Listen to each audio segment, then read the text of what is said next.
Boa tarde, segunda-feira, 12h41. Vamos começar essa semana 19 dos nossos estudos. Vocês precisam se animar, estão muito desanimados, muitos alunos não estão fazendo as atividades e eu estou aqui para dizer que vocês precisam começar a animar, tá? Muitos alunos estão fazendo, estão de parabéns, estão acompanhando, excelentes notas, mas tem uma galera que tá ficando para trás. Vamos acordar, tá bom? Então, a semana 19, eu pedi para que vocês assistissem essa aula para ajudar a desenvolver as questões que eu passei aqui para vocês, ok? Então, vamos começar aqui a primeira questão sobre o projetinho Dengue, questões de recuperação e aprofundamento. A dengue é comum no Brasil? Sim, é muito comum em regiões tropicais. É uma doença infecciosa ou parasitária? É uma doença infecciosa causada por um vírus, não por bactéria. É um vírus que fica dentro do inseto Aedes aegypti. Então, vejam bem, é um vírus da família Flaviviridae e o gênero é Flavivírus, aqui ó, tá? Flavivírus é o gênero do vírus que causa a doença dengue. Então, o agente patogênico é um vírus. Só que essa doença ela é transmitida pelo inseto Aedes aegypti. Então a gente fala que é uma doença causada por vírus, um arbovírus. Por quê? Porque é um vírus transmitido por picadas de insetos. O inseto, o nome científico, Aedes aegypti.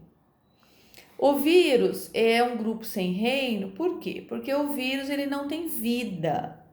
Ele só adquire vida quando ele invade uma célula hospedeira. Então, todo ser vivo que existe no planeta Terra vai ter um reino. Então, são 5 reinos na natureza. O reino Monera, que é o reino das bactérias, o reino protista, o reino fúngio, o reino plantar e o reino animal. E no caso do vírus, esse arbovírus, ele não pertence a nenhum reino, por ele não ser considerado um ser vivo. Ele vira um ser vivo quando ele invade uma célula hospedeira, tá bom? Como essa doença é transmitida? Então, a transmissão se dá por inseto. No caso do inseto é o Aedes aegypti, que ao picar a pessoa, o ser humano, transmite o vírus para a pessoa. Então, o causador da doença é o vírus, mas quem transmite é o inseto, ok? Como essa doença afeta a sua cidade? Existem muitos casos, quantos? E eu pedi então para que vocês fizessem um gráfico de barra ou de pizza desde de casos de 2015 de Campinas, da nossa região, para estar atualizando para agora, tá? Fazendo então essa pesquisa, o que foi descoberto? Que em 2015 foi a pior epidemia relacionada à dengue. Nós tivemos 65 mil casos de dengue. Depois eu quero que vocês pesquisem se ocorreram mortes, quantas mortes, porque veja, a dengue ela é uma doença que ela tem cura, ela tem tratamento, ela não tem vacina. Mas se você fizer repouso, se você se hidratar, você recupera da dengue. Tem casos que levam a óbito? Lógico que tem. A dengue hemorrágica, casos mais sérios. Se a pessoa já tem uma comorbidade, que já tem uma doença, a dengue pode levar à morte. Mas, vejam bem, é uma doença que tem cura, tá? Então, dos 65 mil casos, a gente teve, assim, pouquíssimas mortes, graças a Deus. Em 2014 foram 44 mil, então pulou de 2014 para 2015, 20 mil casos, né? Então foi a pior epidemia foi em 2015. Depois em 2016 caiu para 3.380 casos. Em 2017 foi muito bom, só 100 casos de dengue, tá? Na nossa região. Porque foi feita uma campanha, depois que teve esse aumento, essa epidemia em 2015, foi feita uma campanha muito boa para prevenção, para profilaxia. Então, os casos foram caindo, tá certo? Pera só um pouquinho, deixa eu dar uma bronca aqui no meu filho, na minha mãe, na minha avó, que não para de falar. Ô, galera, eu tô dando aula aqui, gravando vídeo, vocês estão falando muito alto. Pode não falar aí? Fiquem quietinhos, por favor. 2000... deixa eu ir lá, gente, que não tá dando. Pera aí. Vovó, não pode falar, eu tô dando aula.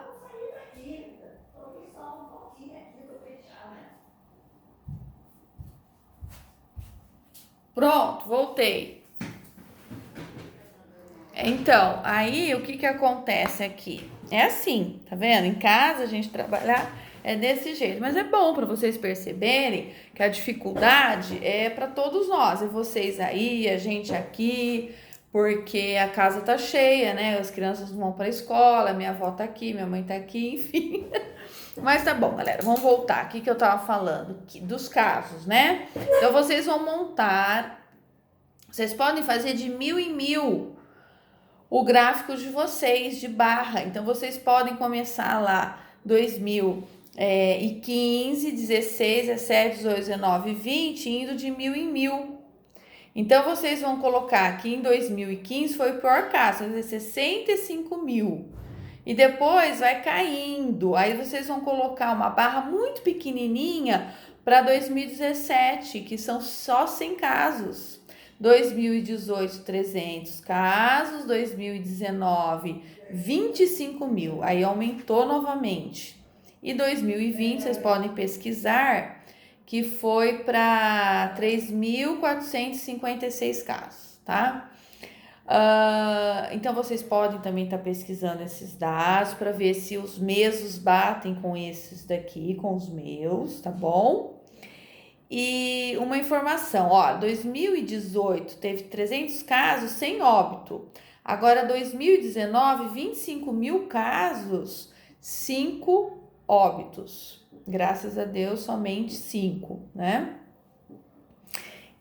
Então vocês percebem assim, quando existe a campanha, né, da prevenção, a fiscalização, os casos diminuem.